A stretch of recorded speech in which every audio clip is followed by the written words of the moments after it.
ko welema mawɗo hannde darnade ma ɗo henna ceerno Hameli e émission men biyeteɗo Sénégal men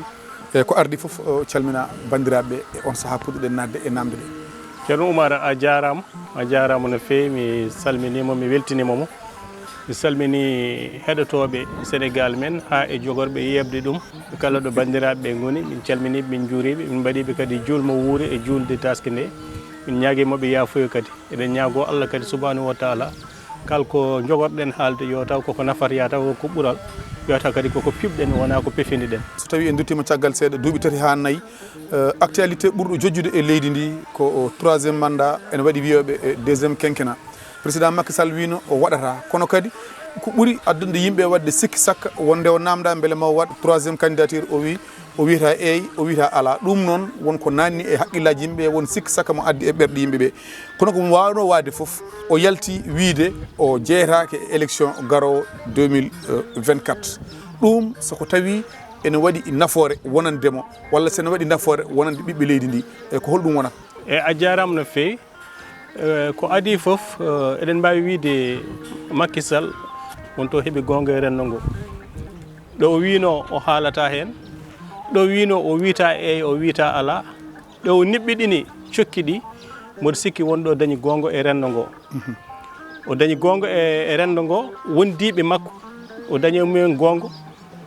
Ko haali ko faade joni sa yi dille ɗe e surwede nde ina andina en wonde so haalino ko adi ɗo ko dille ɓurɗe ɗo kewata, te landa mabɓe e walla walde mabɓe Benno Bokk Yakar waɗat gebbi kewɗi, saabu ɗo kalaten cikkuɗo ne wawi wonde o nana holliri ina wawi wonde, mo sikkani ne wawi wonde o nana duña neɗɗo goɗɗo ina duusa ɗum beele ne wawi wonde. Ndeke ɗum ɗo so arno ɗo e duuɓi tati adan walla duuɓi ɗiɗi adan, leydi ndi liggataka nde ferloto. Kanko e hoore makko o woƴete ko serdude koreji makko to banggue landa makko to. To banggue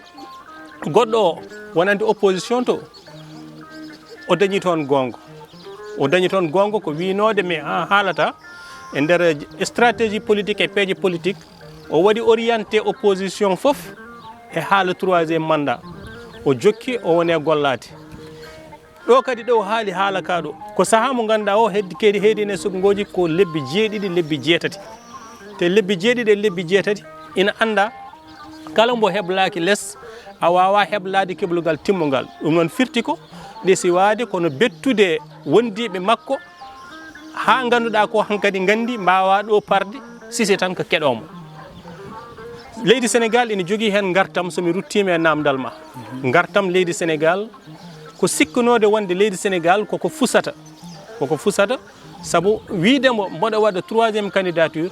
ina wawno kadi jibinde filñitere wonde, ina wawno jibinde fitina goɗɗo e nder leydi ndi. ɗo wiidemo mi waɗani addini deƴere,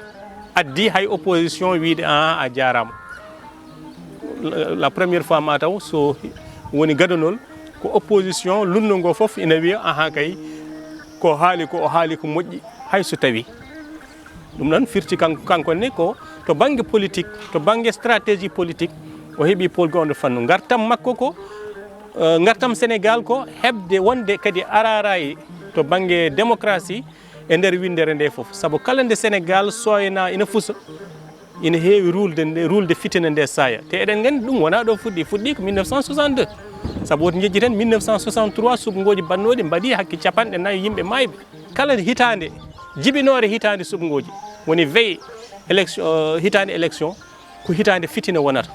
Kala mbo hawrana kawrunoɗo e 88 ina wawi wiide, par ce que minen ɗon min puɗɗi wattude hakkille seeɗa politique,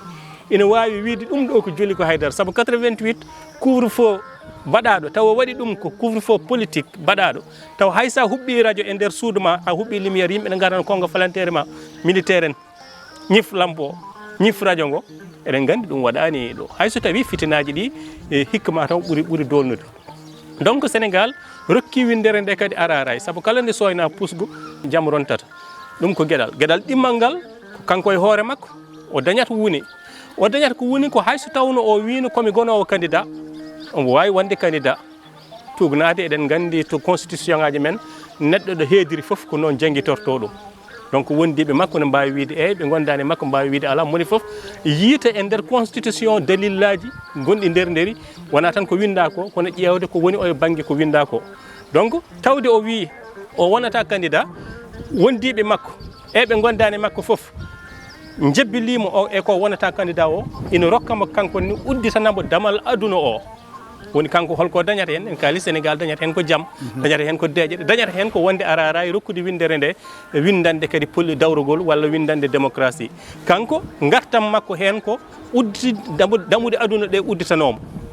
damude aduna udditanomo wonde omo wawi wonde kala hunde foof e nder aduna o e nder windere nde to banggue ko mbiyata institution international woni pelle gonɗe hakkude leyɗele ala foof ko ronki hen wonde so wonani haydara kam mo won jaam o luñto o wone darde dingiral politique leydi Sénégal kono dardata ɗum ko wonde kilifa mo ganduɗa o wonko waɗi ɗo nde yeehi nde wonko woppi ɗo kilifa mo ganduɗa kadi wonko yimɓe cikkuno ɗum ko cikkuno ko waɗani te ɗo joni sa heeɗimo discours makko mbo waɗi ñande tati altine tati lewru juillet ndu discours o hay somo fimno wadde 3e candidature hay so omo fimno kanko e nder discours o wi ko kalnomi ko e deftere namde kongolam ngol kalnomi ngol mi ruttittake hen caggal tawde o wi noon hay sombo fimno enen kalaten tan ko lefe woni baɗe ɗe firti ko o dañi wune e ɗonete ɗum ko firti ko to banggue avenir makko kanko eɗen mbawi wiide dambuɗi ɓamtare foof nan udditanimo dambuɗe aduna ɗe foof nan udditanimo dambuɗe daradia aduna ɗe foof nan udditanimo wadde Sénégal dañata hen kanko o dañata hen opposition kañumne o en gandi wasata wawde dañde hen hunde saabu sa yii mbe sikkoɗo pele foof kadi ko opposition wona tan ina añi 3e candidature mais mataw ina añi waddude face e Macky Sall ɓe hen saabu o hanani waddede huccidirde e mabɓe o fotani ɗo wonde 3e mandat ɓe hen hayso tawi wona o fotani ɗo wonde 3e mandat mataw kanko omo jogui ɓiile e jotte ɗe kala baɗɗo duuɓi 12 e nder dingiral politique hooreji leydi ɗi ganduɗa ɗe piiɓi mum ha tiiɗi mettoje fiftude mataw so ala ɗo kamɓenne ɗum no wawi wonde damal udditare mabɓe kono noon kadi ne wawi wadde caɗele saabu ɗo joni sa yii cokki piinoɗi to banggue politique ɓuuri tengtude to banggue opposition ma eɗe poti firtade saabu cokki kewɗe piruno pour jehen 2e tour ko sikku ko jottorade wonde ko Macky wonata ɗo yete kono ɗo joni so tawi en jottimo eɓe poti ƴewtade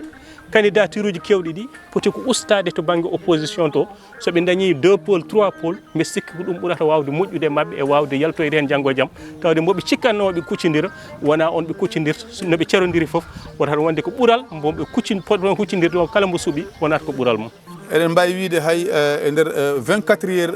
ko adi déclaration makko ko hewɓe ɓeɓe ganduɗa ko président conseil départemental walla mana ko maire uji yimɓe hewɓe o waddi munen manan jonde e palais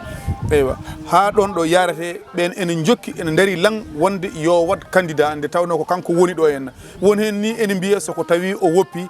firti ko Benno Bokk Yakar e APR mana ko fusata o fini o waɗi déclaration wiide manan o jeeyatake élection ngol tajgol accere beele jogorani jibinde manan gueddere parti o wooda yaaɓe walla ni e coalition Benno Bokk Yakar wooda yaaɓe sababu nde e wiide mo yahani mboɗo sikki stratégie politique mo waɗi o waɗi ha hay goto suusa yaade saabu ala ɗo neɗɗo ɗo laaɓani ɗum ɗo fayto stratégie politique mawɗo waɗi joɗademo ha heddo lebbi jeeɗiɗi jeetati ina anda keso wawa suppitade ɗo ha fewnito ɗum noon tawde keso wawa suppitade ɗo ha fewnito jaltowo kadi ina abbo e keso on wawa fewnitoyade caggal mo fewnitaki wadde ko ɗum stratégie politique kono noon ɓeeto duku men wona ɗum woni duku mabɓe ɓeeto duku men ko wonko jogui wonko dañi ko e jimade makko hayso tawi ɓen ko suuɓaɓe nokkuji men hayso yani yanna 2024 o yano yani walla o woppi laamu kamɓe haɗataɓe continde mandat mabɓe mairie ji ɗi haɗataɓe continde mandat ji ɗi kono e nder hen directeur uji nan hen directeur uji nomaɗi kam so tawi o ala ɗo walla laamu ummima e juuɗe mabɓe faye opposition ɓen kam ne gandi koko ittirte par conseil des ministres fof waɗat samɓe ɓe to gadda yimɓe men joƴƴina ɗon wadde bojji mabɓe wona yo Macky jooɗo saabu ko kañum tan mali leydi ndi kono bojji mabɓe gaga ɗum ko kamɓe hoore mabɓe malu mabɓe woni koye Macky jooɗo saabu so iwi ɗo kamɓe hewɓe mabɓe to banggue directeur uji walla halfinanoɓe hunde taw wona des mandat électif ɓen foof camdata koye Macky wadde woto cikken tan duko ngo ko yidde Macky walla welede diine mum ina gasa taw nan hen taw ko kañum woni ha ɗo kono duko ɓurgu tinni ngo ko gartam mone mabɓe fof woni ko e nder yo Macky jooɗo ɗo yete beele mbeɗa heddo e nder directeur am wondemi directeur beele mbeɗa heddo e poste mo mbaɗanomi ngam beele mbeɗa heddo e wonde conseiller beele mbeɗa heddo e wonde ambassadeur itinérant beele mbeɗa heddo e wonde conseiller spécial président beele mbeɗa heddo e wonde chargé de mission beele on ɗon addat han kadi ko tawde oɗo so yeehi ɗum ɗo fof tattat wadde minen yomin mbaɗ feere haw heddo ɗo min keddo e ɗum ɗon